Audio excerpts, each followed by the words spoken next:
Good afternoon sir, हम शुरू कर सकते हैं क्लास? शुरू कर सकते हैं? हाँ जी, कर लेते हैं, जल्दी निपट जाएंगे थोड़ा और। Okay okay okay, thank you.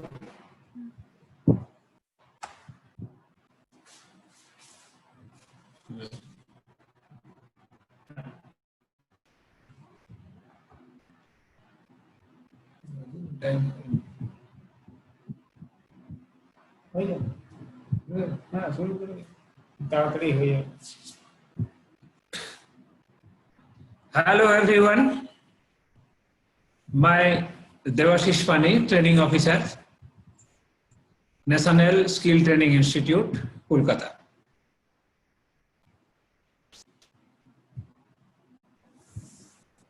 Arc welding plant में कोई वेल्डर जब काम करने के लिए जाता है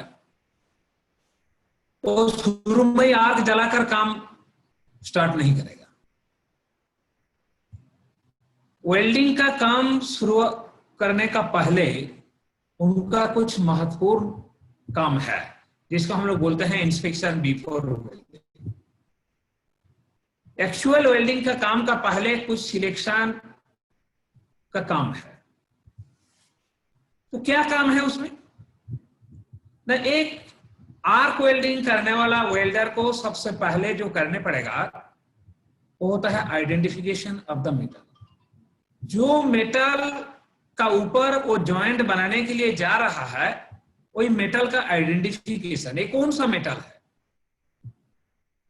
ये आइडेंटिफिकेशन नहीं करके काम शुरू करने से वेल्डिंग अच्छा होने का संभावना नहीं रहेगा।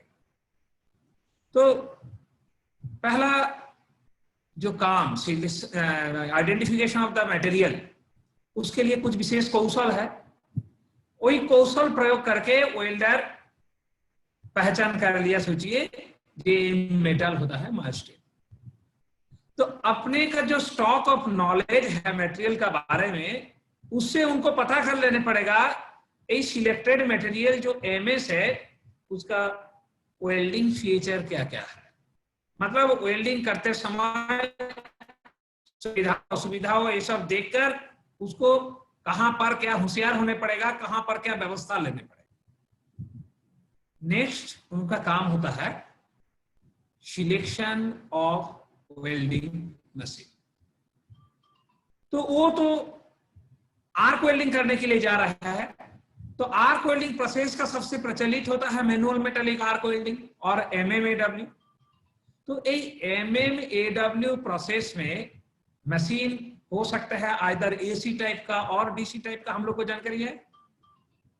तो अभी उनको विशेष काम के लिए जो मास्टिल का ऊपर करने पड़ेगा, इसमें एसी पावर सोर्स और मशीन लगाना सही होगा क्या डीसी पावर सोर्स लगाना सही होगा, ये महत्वपूर्ण सिलेक्शन वेल्डर का अपने का है।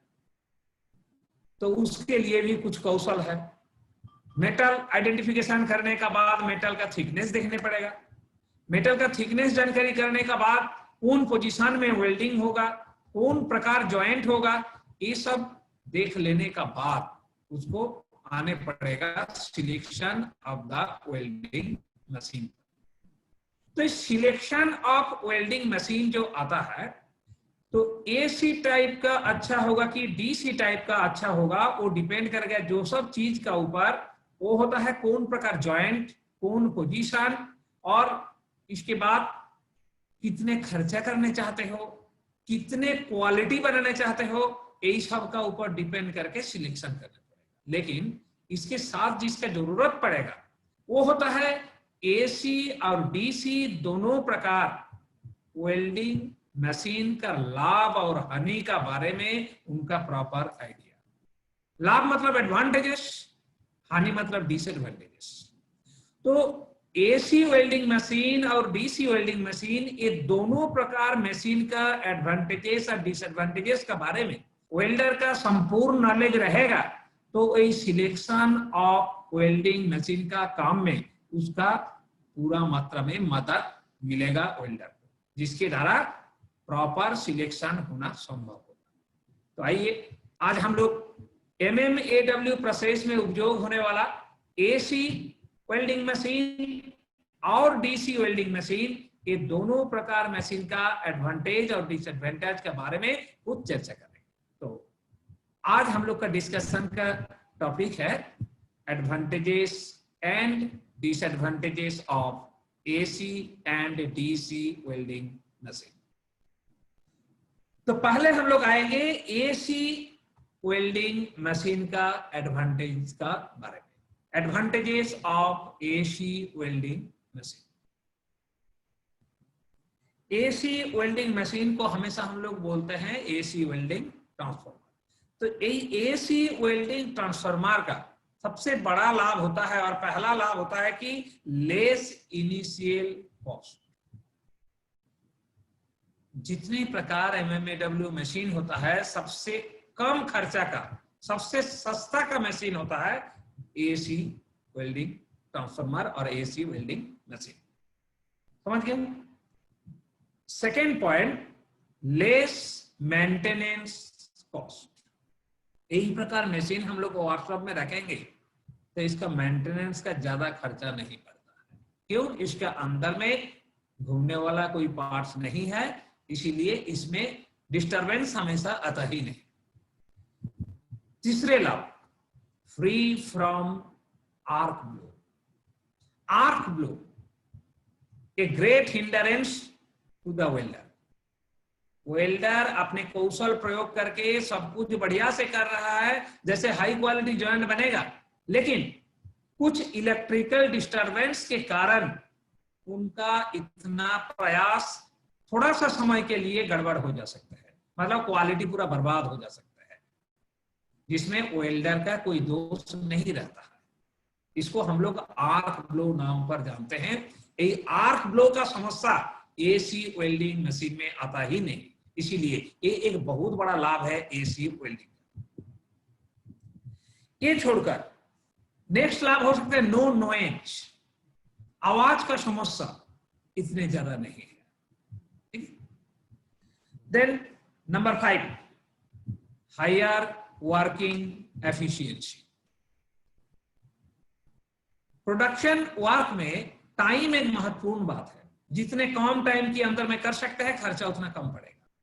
तो वर्किंग एफिशिएंसी ये मशीन का ज्यादा है, इसलिए इसका दो पोल में सेम क्वांटिटी करंट आने के लिए इसका वर्किंग एफिशिएंसी और इलेक्ट्रोड का बर्निंग ऑफ रेट हमेशा अधिक होता है और प्रोडक्टिविटी भी जल्दी होता है। नेक्स्ट पॉइंट, लॉन्गर लाइफ और लाइफ इज मोर। इसके अंदर में घूमने वाला पार्ट्स नहीं, मेंटेनेंस कॉस्ट कम, तो ये मशीन हमेशा डिस्टरबेंस नहीं करता है, इसलिए एक बार खरीदने से हम लोग का ये मशीन बहुत ज्यादा दिन, थोड़ा केयर मेंटेनेंस करेंगे तो ये मशीन बहुत ज्यादा दिन हम लोग को उनका सेवा दे सकते हैं। ठीक है? नेक्स्ट पॉइंट होता है ऑक्यूपाइज लेस स्पेस। जगह का बात, कमर्शियल पर्पस में हम लोग को ये भी ध्यान देने पड़ता है जे कौन मशीन कितने जगह का दखल लेगा, क्योंकि आजकल का दिन में एक शॉप खोलने के लिए हिसाब करने पड़ता है जे एक एक मशीन को कितना जगह देने पड़ेगा, तो इसलिए लेस स्पेस दखल लेता है ये मशीन। तो हम लोग advantage of AC welding machine में हम लोग यही बताया कि less initial cost, less maintenance cost, free from arc blow, no noise, higher working efficiency, longer life और occupied less space। तो आइडिया हो गया एसी वेल्डिंग मशीन का एडवांटेज के बारे में। नेक्स्ट हम लोग आएंगे disadvantages of AC welding machine. ठीक है?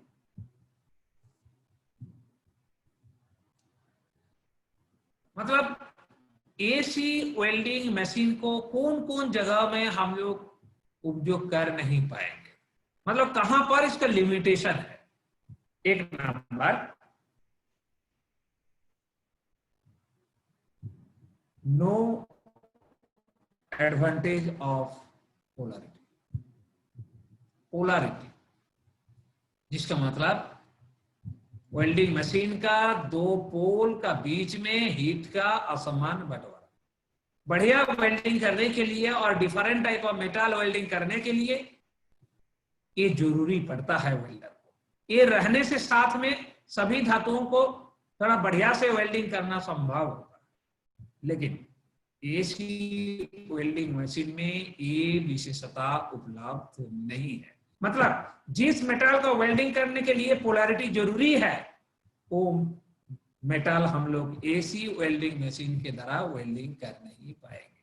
Number 2, can not be operated without electrical main supply. यही प्रकार मशीन हम लोग ऐसा जगह में लेकर काम करने चाहते हो जहां पर इलेक्ट्रिकल मेन सप्लाई है नहीं,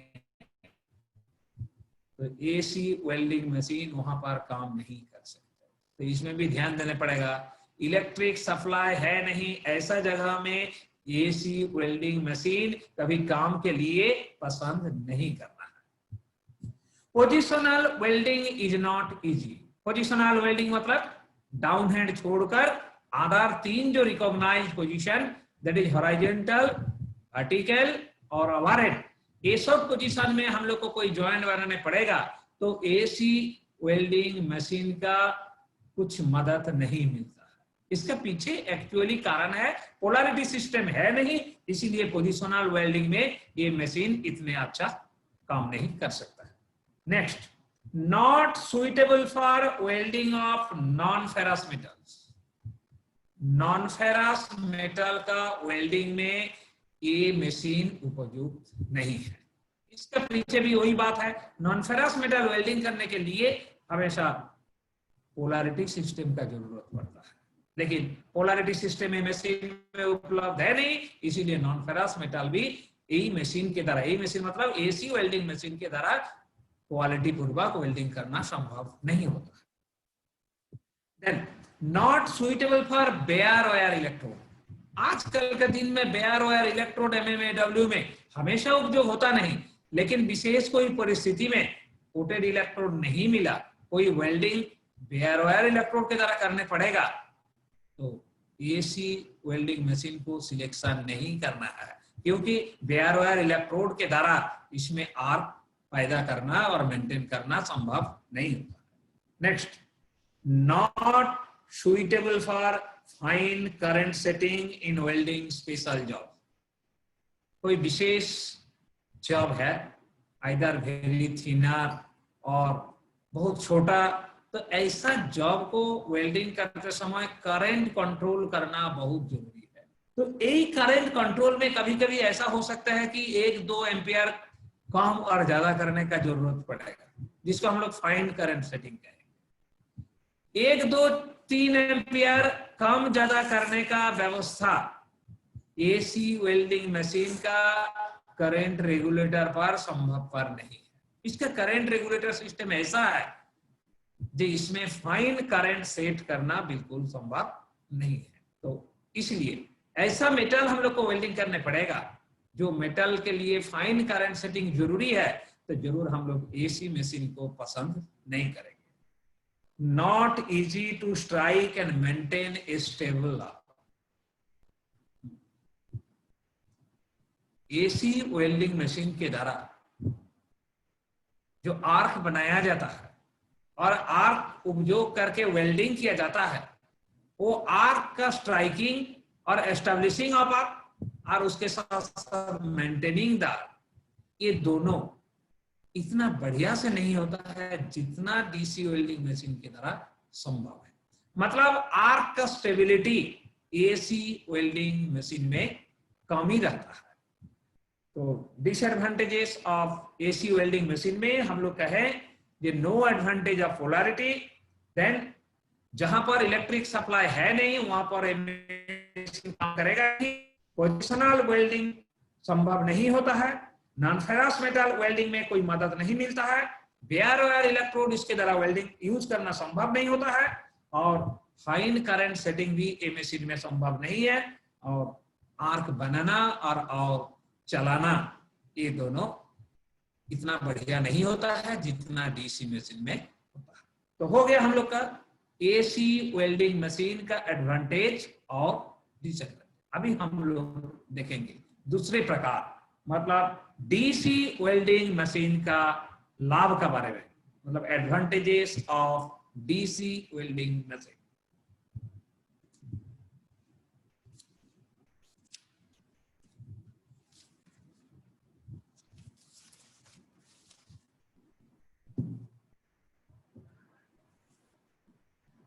डीसी वेल्डिंग मशीन का लाभ में एक नंबर में बताएंगे, required heat distribution is possible by changing the polarity. AC machine में जो पोलैरिटी सिस्टम उपलब्ध नहीं था, वही पोलैरिटी सिस्टम यहां पर उपलब्ध है। तो पोलैरिटी सिस्टम मतलब जानकारी हो गया, अनइक्वल हीट डिस्ट्रीब्यूशन कहां पर, between the electrode and the विशमीटर।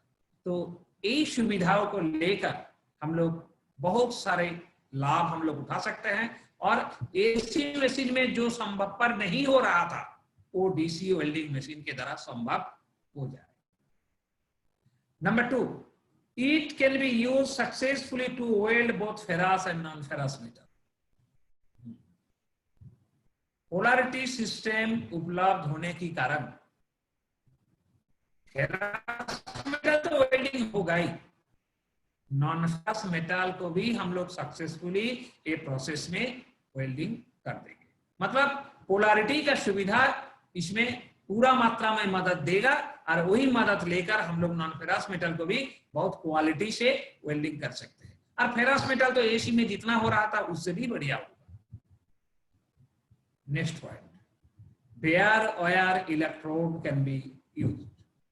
कभी कोई विशेष परिस्थिति में फ्लाश कोटेड इलेक्ट्रोड छोड़कर बेयर इलेक्ट्रोड उपयोग करने पड़ेगा, तो ये डीसी मशीन के द्वारा बेयर वायर इलेक्ट्रोड सही से यूज करके वेल्डिंग का काम पूरा कर सकते हैं, जो एसी मशीन में संभवपर नहीं था। Next point, it can be run with the help of diesel और petrol engine where electricity is not available. Workshop में तो हमेशा इलेक्ट्रिक सप्लाई रहता है, लेकिन वर्कशॉप का बाहर फील्ड वर्क, साइट वर्क, जहां पर हम लोग आर्क वेल्डिंग करने चाहेंगे लेकिन इलेक्ट्रिक मेन सप्लाई अभी अवेलेबल नहीं है, तो वही जगह में भी हम लोग आर्क वेल्डिंग कर सकते हैं। इसके द्वारा ना, एक विशेष डीसी टाइप का वेल्डिंग मशीन के द्वारा, जिसका नाम होता है engine driven generator set. Engine driven generator set मतलब जनरेटर सेट जो इंजन के द्वारा चलता है। इंजन मतलब इधर पेट्रोल और डीजल इंजन के द्वारा चलेगा, मेन सप्लाई नहीं होने से भी वहां वेल्डिंग का काम पूरा होगा, मतलब आर्क वेल्डिंग हम लोग कर सकते हैं। Next, it is easy to strike and maintain a stable arc. AC में जो कहे थे, जो वहां का आर्क का स्टेबिलिटी इतने अच्छा नहीं है, लेकिन हम लोग यहां देखेंगे कि आर्क का स्टेबिलिटी काफी है, मतलब और आर्क तैयार होने का बाद उसको कंटिन्यूअस चलाना भी अच्छा है। मतलब आर्क का स्टेबिलिटी जितना अच्छा होगा, क्वालिटी वेल्डिंग बनना भी संभवपर होगा। It has possibility for electrical shock because of less open circuit voltage. It has less possibility for electrical shock because of less open circuit voltage। DC welding machine में open circuit voltage AC machine का हिसाब से कम होता है।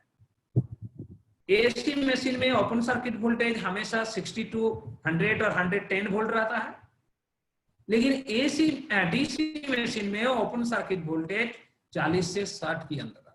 तो open circuit voltage जो machine में जितने कम होगा, वही मशीन में काम करते समय बाय चांस इलेक्ट्रिक शॉक लगेगा तो शॉक भी इतने शरीयत के लिए हानिकर नहीं होगा। तो डीसी मशीन में ओपन सर्किट वोल्टेज कम रहने के दौरान खतरनाक इलेक्ट्रिक शॉक लगने का संभावना नहीं।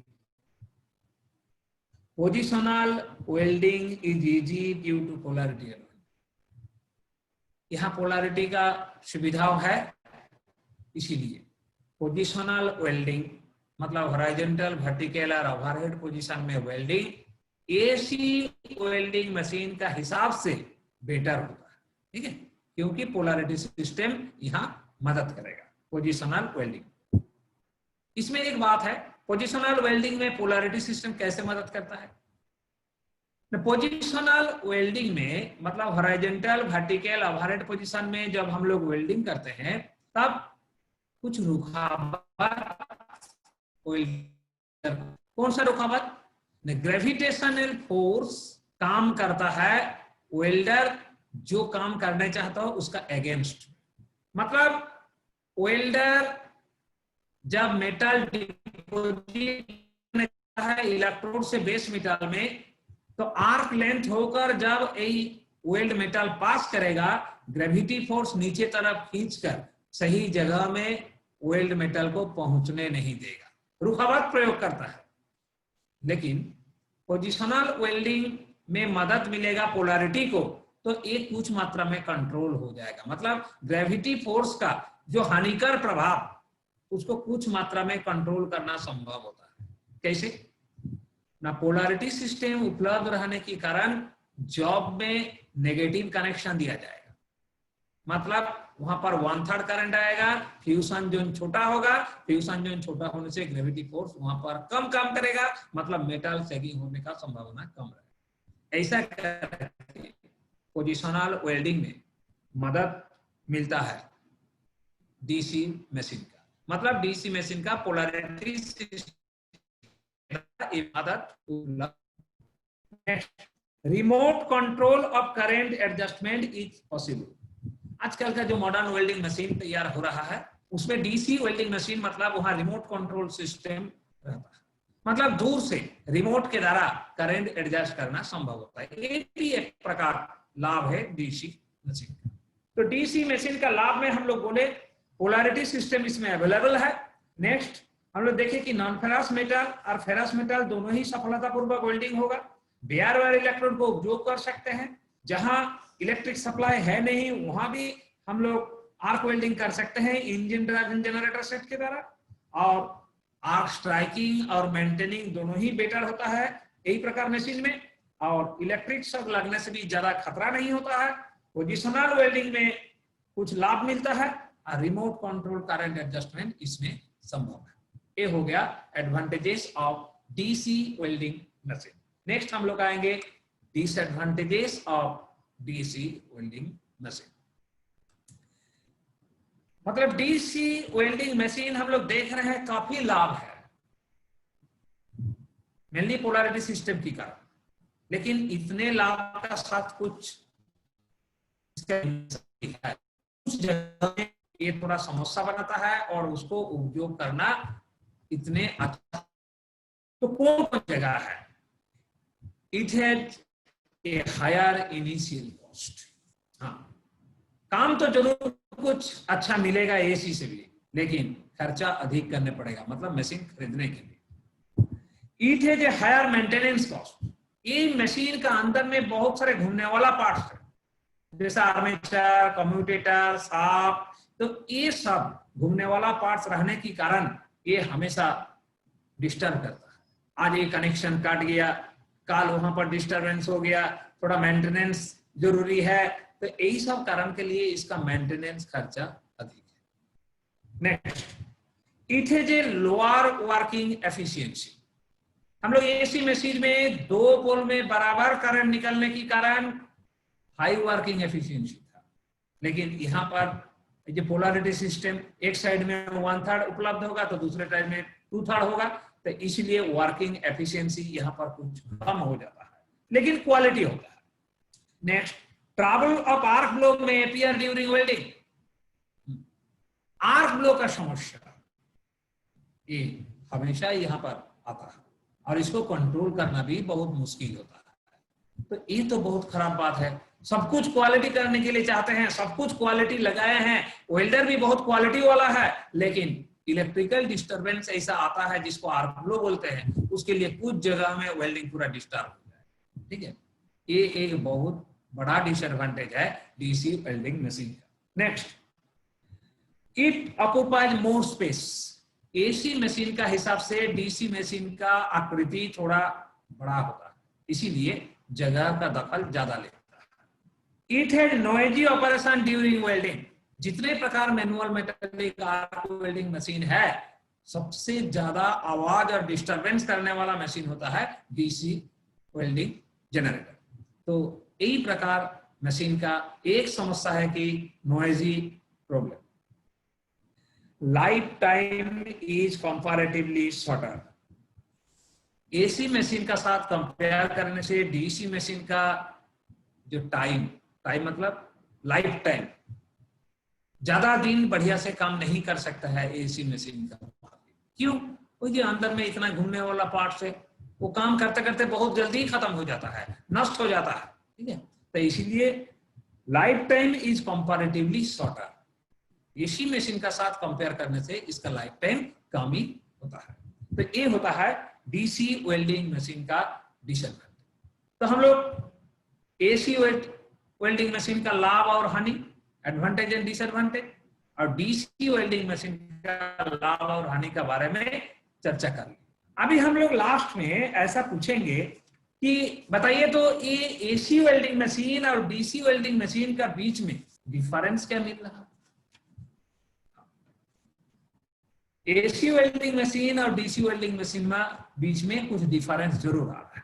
जैसे हम लोग बताएंगे, in AC welding machine no revolving part. AC welding machine का अंदर में घूमने वाला कोई पार्ट नहीं रहता, लेकिन डीसी मशीन में there is revolving parts like armature, commutator etcetera, जिसका अंदर में आर्मेचर, कम्यूटेटर ये सब घूमने वाला पार्ट्स रहता है, जिसके लिए ही तो आवाज इतना जाता होता है जनरेटर का।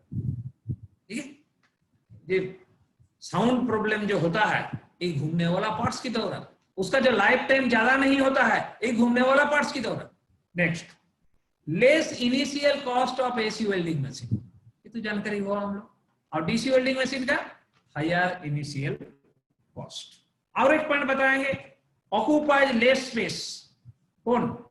AC welding machine. और डीसी वेल्डिंग मशीन में क्या है? Occupies more space. और भी एक डिफरेंस का पॉइंट आएगा, less maintenance cost of AC welding machine. AC welding machine का मेंटेनेंस खर्चा कम है और डीसी वेल्डिंग मशीन का हायर मेंटेनेंस कॉस्ट। किस लिए? बिकॉज ऑफ रिवॉल्विंग पार्ट्स, घूमने वाला पार्ट्स रहने के दौरान इसका मेंटेनेंस खर्चा अधिक है। और भी पॉइंट निकलेगा, current ranges are not fine is AC welding machine।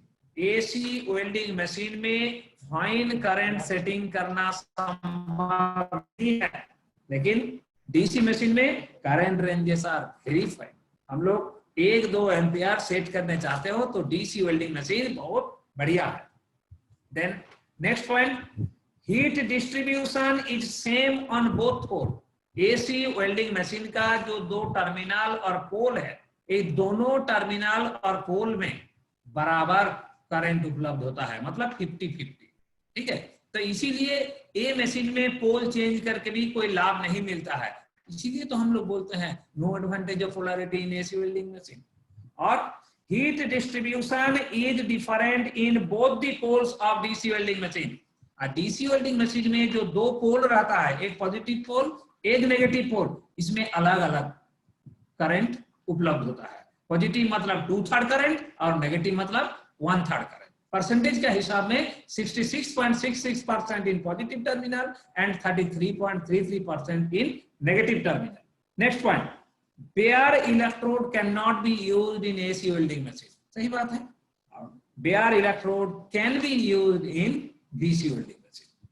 No problem of arc blow in AC welding machine. Arc blow का समस्या एसी वेल्डिंग में आता नहीं, लेकिन the problem of arc blow is severe in DC machine and is not easily control.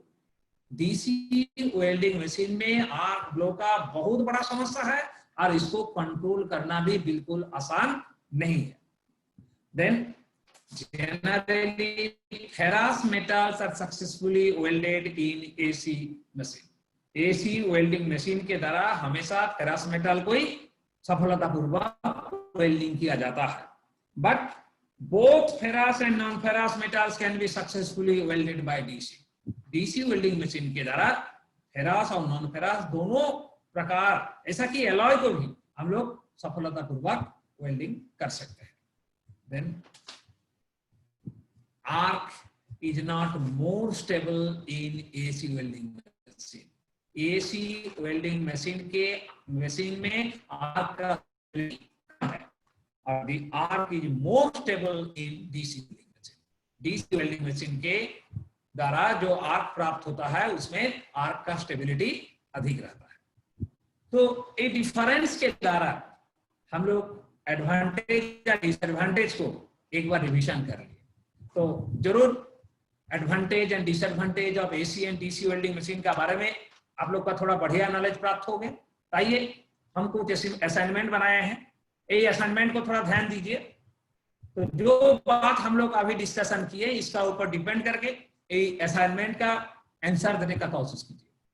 तो assignment 1 में देखो, choose the correct answer. एक नंबर में दिया है this type of welding machine is not suitable for fine current setting in welding jobs.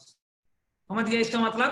कौन machine में fine current setting संभव नहीं होता है? Welding transformer, welding DC welding motor generator, DC welding engine generator, DC welding transformer rectifier. सही answer choose करना है। Number 2, the unequal heat distribution between the electrode and the base metal which is possible only in DC welding machine is termed as। Electrode और base metal का बीच में जो current का unequal distribution होता है welding में, उसको एक विशेष टर्म के द्वारा सूचित किया जाता है। वही टर्म क्या है? Arc blow, arc length, porosity और पोलरिटी। सही आंसर चूज करो। In which type of welding machine heat distribution is same on the both pole? कौन प्रकार वेल्डिंग मशीन में दोनों पोल पर बराबर करंट उपलब्ध होता है? करंट मतलब यहाँ हीट उपलब्ध होता है। AC welding transformer, DC welding motor generator, DC welding engine generator और DC welding transformer rectifier. Then number 4, which one of the following is not true about DC welding machine? निम्नलिखित जो statement है कौन सा DC welding machine का बारे में सच नहीं है? Current ranges are very fine, arc is more stable, no problem of arc blow और bare electrode can be use. सही आंसर चूज करना है। Number 5, which one of the following is not true about AC welding machine? निम्नलिखित कौन सा statement AC welding machine का बारे में सच नहीं है? Low initial cost, higher working efficiency, only ferrous metals are welded successfully, polarity advantage is there. ठीक है, सही करेक्ट आंसर चूज करना चाहिए। नेक्स्ट हम लोग जाएंगे असाइनमेंट 2 पर। असाइनमेंट 2 पर कुछ क्वेश्चन है, 2-3 सेंटेंस में आंसर देने पड़ेगा। Number 1, non-ferrous metals are not successfully welded by AC welding machine। ये बात सुना जाता है कि नॉन फेरस मेटल को एसी वेल्डिंग मशीन के द्वारा सफलतापूर्वक वेल्डिंग किया नहीं जाता है। क्यों? आंसर दीजिए। Number 2, why positional welding is easier by DC welding machine? DC welding machine के द्वारा पोजिशनल वेल्डिंग आसान क्यों होता है? 2-3 सेंटेंस में आंसर दीजिए। Number 3, why the function of DC welding generator is too much noisy? DC welding generator जब काम करता है इतने आवाज क्यों उठता है और इतने आवाज क्यों पैदा करता है? सभी हम लोग ये डिस्कशन में किए हैं, बताए हैं। तो इसका 2-3 सेंटेंस में आंसर लिखिए। Number 4, name the different revolving parts exist in a welding generator। Welding generator के अंदर में रहने वाला जो घूमने वाला पार्ट्स, वेल्डिंग जनरेटर के अंदर में रहता है ऐसा घूमने वाला पार्ट्स का केवल नाम लिखना है, वो भी हम लोग डिस्कशन किए हैं अभी। Number 5, explain the heat distribution in the system of polarity. Polarity नाम का एक सिस्टम हम लोग को जानकारी हुआ। तो यही पोलैरिटी सिस्टम में हीट का जो अनइक्वल डिस्ट्रीब्यूशन होता है ये डिस्ट्रीब्यूशन कैसा कहां पर होता है, कितना होता है, वो थोड़ा लिखिए। ठीक है, उम्मीद है कि सभी क्वेश्चन का आंसर आप लोग बना सकते हैं। आज का डिस्कशन हम लोग सही से सुने। ठीक है, तो आज हम लोग एडवांटेजेस और डिसएडवांटेजेस ऑफ एसी वेल्डिंग और डीसी वेल्डिंग मशीन का चर्चा पूरा किए हैं। इस सहयोग के लिए सभी लोगों को अशेष धन्यवाद।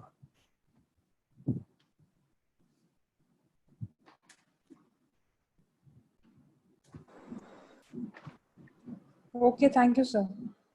Thank you.